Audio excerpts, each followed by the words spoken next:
नमस्कार दोस्तों, आप सभी को मेरा प्रेम भरा राधे राधे। जय राधे श्याम, जय राधा कृष्ण। दोस्तों, आज की इस वीडियो में मैं आपको बताऊंगा कि भोजन कितने प्रकार के होते हैं। जिस प्रकार गाड़ी जो है पेट्रोल या डीजल पे चलती है, गाड़ी का जो ईंधन है वो पेट्रोल या डीजल होता है, उसी प्रकार हमारा शरीर का जो ईंधन है वो भोजन होता है। हमारा शरीर भोजन पे ही चल रहा है। हम इसलिए भोजन करते हैं ताकि हम स्वस्थ रहें और हमें ऊर्जा मिलती रहे। हम प्रतिदिन 3 टाइम भोजन तो करते ही हैं, ब्रेकफास्ट, लंच और डिनर। दोस्तों, भोजन जो है वो 3 प्रकार के होते हैं, सात्विक, राजसिक और तामसिक। इस वीडियो में मैं आपको डिटेल में बताऊंगा कि कौन सा भोजन सात्विक कहलाता है, कौन सा राजसिक और कौन सा भोजन तामसिक कहलाता है। सबसे पहले हम बात करेंगे सात्विक भोजन की।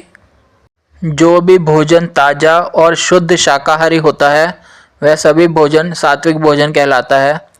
सात्विक भोजन में प्याज, लहसुन और बैंगन का इस्तेमाल कभी नहीं होता। सात्विक भोजन में जो जो चीज़ें आती हैं वो इस प्रकार हैं: ताज़े फल और सब्जियां, अनाज और दालें, दूध और दूध से बनी चीज़ें जैसे पनीर, मक्खन और शुद्ध देसी घी, सूखे मेवे यानी कि ड्राई फ्रूट्स, बीज, कई प्रकार के बीज आते हैं जो हम खाते हैं। फिर शहद भी सात्विक भोजन में आती है। सात्विक भोजन शरीर के लिए बहुत ही हल्का होता है, यह बहुत ही जल्दी पच जाता है। सात्विक भोजन करने से मन हमेशा शांत रहता है। सात्विक भोजन करने से शरीर को बहुत ही ऊर्जा मिलती है। सात्विक भोजन करने से मन हमेशा एकाग्र रहता है। दोस्तों, जितने भी साधु होते हैं और तपस्वी होते हैं और संत होते हैं वो हमेशा सात्विक भोजन ही करते हैं, जिससे उनका मन हमेशा शांत रहे और भगवान का नाम लगातार ले सकें। दोस्तों, सात्विक भोजन करने से पेट की कोई बीमारी नहीं होती और शरीर पूरी तरह स्वस्थ रहता है और शरीर में जो वात, पित्त और कफ है वो बैलेंस में रहती है। दोस्तों, सात्विक भोजन में मसाले बहुत ही कम मात्रा में डाले जाते हैं। सात्विक भोजन हमेशा फीका रहता है। सात्विक भोजन कभी भी मसालेदार या चटपटा नहीं बनाया जाता। इसी के साथ सात्विक भोजन में जो ऑयल होता है, रिफाइंड ऑयल, वो भी बहुत ही कम मात्रा में डाला जाता है। दोस्तों, अब हम बात करेंगे राजसिक भोजन की। राजसिक भोजन अधिकतर तीखा, खट्टा, नमकीन और बहुत ही मसालेदार होता है। राजसिक भोजन में जो जो चीज़ें आती हैं वो इस प्रकार हैं: चाय और कॉफ़ी, चॉकलेट और मिठाई, मसालेदार व्यंजन, तले हुए व्यंजन, नमकीन और चटपटे स्नैक्स। दोस्तों, राजसिक भोजन का सेवन करने से व्यक्ति में उत्तेजना, चिंता और अस्थिरता बढ़ जाती है। यह भोजन मानसिक और शारीरिक ऊर्जा को तो बढ़ा देता है, लेकिन साथ ही साथ शांति और संतुलन को बहुत ही कम कर देता है। दोस्तों, जब भी भोजन में अधिक मात्रा में लहसुन, प्याज, बहुत तेज़ मिर्च, अधिक मिर्च और तेज़ मसाले डाले जाते हैं तो वो भोजन जो है राजसिक भोजन बन जाता है। दोस्तों, राजसिक भोजन करने वाले व्यक्ति के मन में क्रोध बहुत ज़्यादा होता है। वो हमेशा तनावग्रस्त रहता है और उसका किसी भी काम में मन नहीं लगता, वो काम में फोकस नहीं कर पाता। दोस्तों, जितना भी फास्ट फूड हम बाज़ार से खाते हैं जैसे समोसे, ब्रेड पकोड़े, कचौड़ी, आलू की सब्ज़ी, पिज़्ज़ा, बर्गर और भी बहुत कुछ, मोमोस, ये सब चीज़ें जो हैं राजसिक फूड में आती हैं। इसके अलावा जो चाय कॉफ़ी हम पीते हैं खूब भर भर के, वो भी सब राजसिक फूड में ही आती हैं, राजसिक भोजन में ही आती हैं, जो कि हमारे शरीर को नुकसान पहुंचाती हैं और हमारे मन को भी नुकसान पहुंचाती हैं। ना हमारा शरीर स्वस्थ रहता है, ना ही हमारा मन स्वस्थ रहता है। दोस्तों, भोजन जितना ज़्यादा चटपटा होगा, जितना ज़्यादा स्पाइसी होगा, जितना ज़्यादा भोजन में मिर्च मसाले तेज़ होंगे, उतना ही वो हमारे शरीर को नुकसान पहुंचाता है और हमारी पाचन क्रिया को ख़राब करता है। राजसिक भोजन ज़्यादा करने से पेट के कई प्रकार के रोग हो जाते हैं, जैसे कब्ज यानी कॉन्स्टिपेशन। इसके अलावा पेट में बहुत ज़्यादा एसिडिटी बनना। इसके अलावा पेट का फूलना, कई बार खाना खाने के बाद बहुत लोगों का पेट फूल जाता है। यह सब जो है राजसिक भोजन करने से होता है। इसके अलावा जितनी भी तली हुई चीज़ें होती हैं, फ्राइड फूड होता है, तला हुआ खाना, वो सब भी राजसिक फूड में ही आता है। दोस्तों, अब हम बात करेंगे तामसिक भोजन की। तामसिक भोजन में क्या क्या आता है। दोस्तों, तामसिक भोजन में जितना भी मांसाहारी भोजन है, जितना भी नॉन वेजिटेरियन फूड है, मांसाहारी भोजन, वो सब तामसिक भोजन में आता है।